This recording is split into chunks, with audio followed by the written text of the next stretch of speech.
Selamat siang, di sini kami akan mempresentasikan materi PPT berjudul Evidence Based Nursing atau EBN. Di sini ada tokoh keperawatan bernama Florence Nightingale, adalah pelopor keperawatan berbasis bukti atau yang disebut Evidence Based Nursing atau EBN.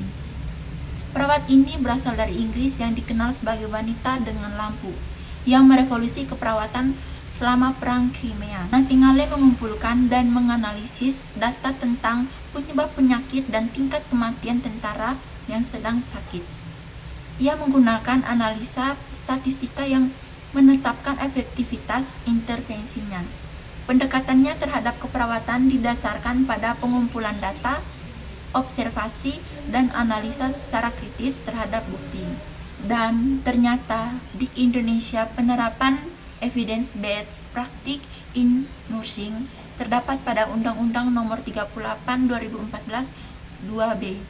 Selanjutnya, evidence-based nursing menurut para ahli. Yang pertama, Melnick dan kawan-kawan di tahun 2011 menyatakan bahwa evidence-based nursing atau EBN mengandalkan 3 sumber utama. Yang pertama, bukti eksternal, bukti internal, serta manfaat dan keinginan pasien. Pendekatan ini bertujuan menginformasikan dan mendukung pengambilan keputusan dalam pelayanan kesehatan sehingga perawatan yang diberikan lebih efektif dan sesuai keinginan pasien tersebut. Yang kedua, Geris dan kawan-kawan di tahun 2008 menyatakan bahwa komponen evidence-based nursing atau EBN dalam pemberian asuhan keperawatan meliputi adanya bukti eksternal, internal, serta penilaian terhadap manfaat terbaik untuk kondisi dan keinginan pasien. Integrasi semua komponen ini penting untuk memastikan bahwa praktik keperawatan yang dilakukan dapat meningkatkan hasil perawatan dan memenuhi harapan pasien. Yang ketiga, menurut Universitas Xavier menyatakan bahwa evidence-based nursing atau EBN adalah praktik yang mengintegrasikan bukti ilmiah terbaik dengan keahlian perawat, serta mempertimbangkan preferensi dan karakteristik pasien. Pendekatan ini bertujuan untuk memberikan perawatan yang lebih efektif dan sesuai dengan kebutuhan individu pasien, memastikan bahwa keputusan yang diambil berdasarkan informasi yang solid dan relevan. Di sini saya akan menjelaskan tentang EBN menurut para ahli. Yang pertama menyatakan bahwa EBN adalah penggunaan bukti-bukti terbaik yang tersedia dengan keahlian klinis dan pasien untuk membuat keputusan dalam perawatan pasien. Yang kedua, menyatakan bahwa EBN bukan soal menemukan bukti, tetapi juga menilai kredibilitas dan relevansi bukti tersebut, serta mempertimbangkan nilai-nilai dan kebutuhan individu pasien. Jadi, EBN adalah Evidence Based Nursing. EBN atau keperawatan berbasis bukti adalah pendekatan untuk memberikan perawatan yang berkualitas berdasarkan penelitian terkini dan keahlian klinis. EBN menggunakan metode yang telah dibuktikan melalui penelitian yang signifikan secara statistik. EBN menggunakan bukti eksternal dan internal, serta manfaat dan keinginan pasien untuk mendukung pengambilan keputusan. Komponen-komponen tersebut harus dipertimbangkan untuk memastikan manfaat terbaik bagi pasien dan meminimalkan biaya. Oke, terima kasih. Dan itu dibagi menjadi 5. Yang pertama, memberikan perawat yang aman dan efektif. Yang kedua, memenuhi kebutuhan fisik, psikologis, dan sosial pasien. Yang ketiga, meningkatkan kualitas hidup pasien. Yang keempat, mendorong partisipasi aktif pasien dalam perawatan.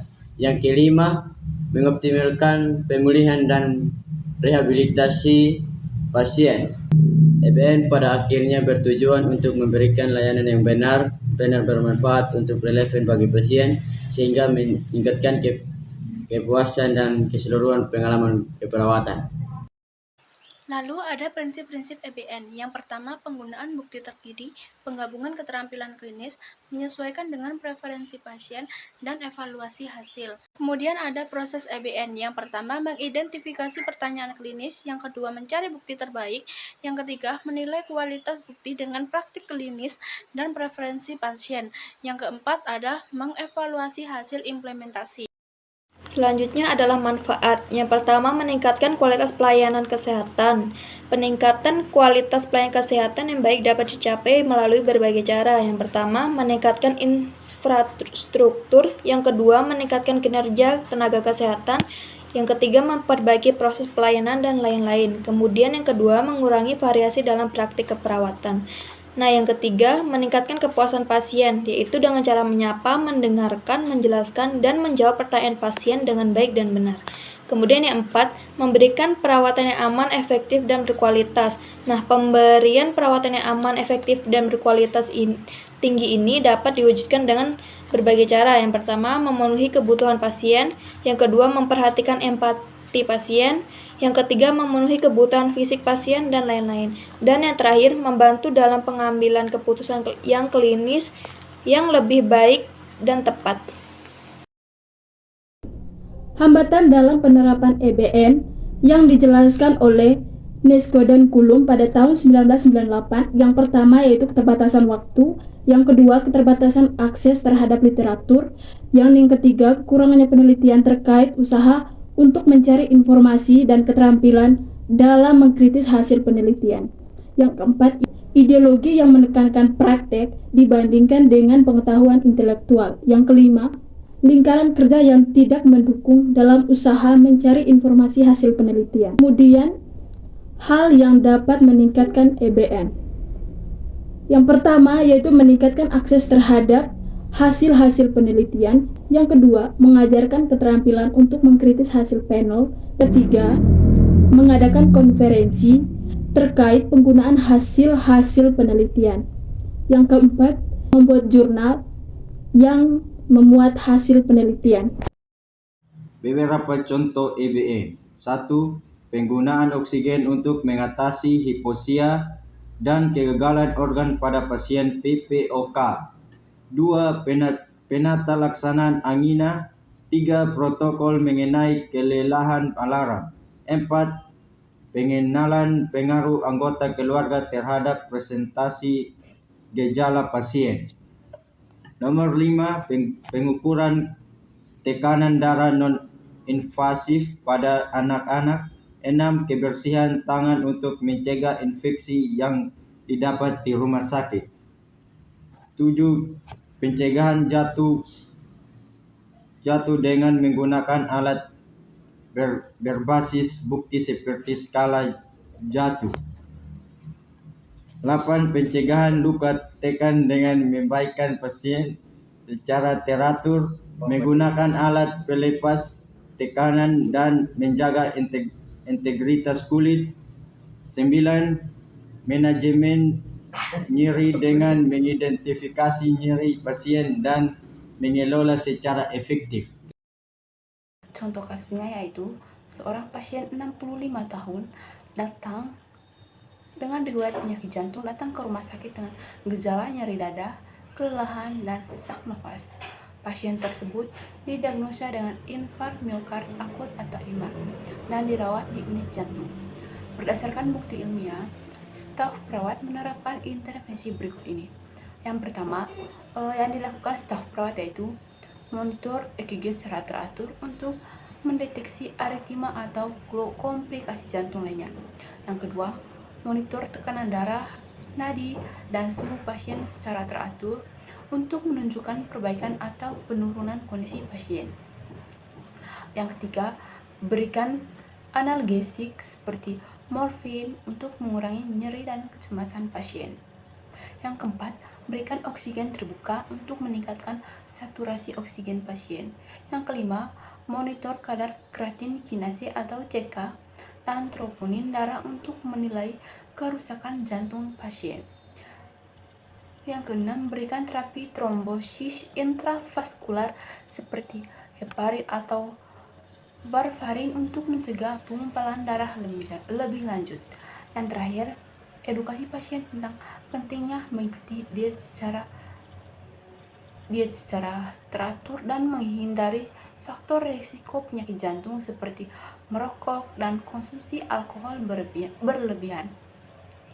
Jadi, dalam kasus ini, perawat menggunakan bukti ilmiah untuk membuat keputusan tentang perawatan pasien seperti memantau tanda vital, memberikan analgesik dan oksigen, dan memberikan terapi trombosis intravaskular.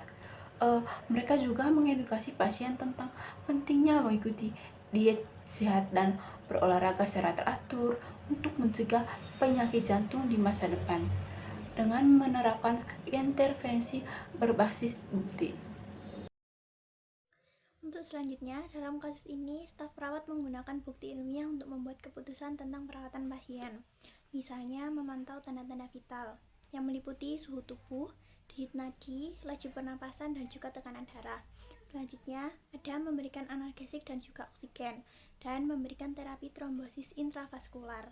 Trombosis intravaskular sendiri adalah kondisi ketika aliran darah terhambat karena adanya gumpalan darah yang menyumbat pembuluh darah. Trombosis intravaskular bisa terjadi pada vena ataupun arteri.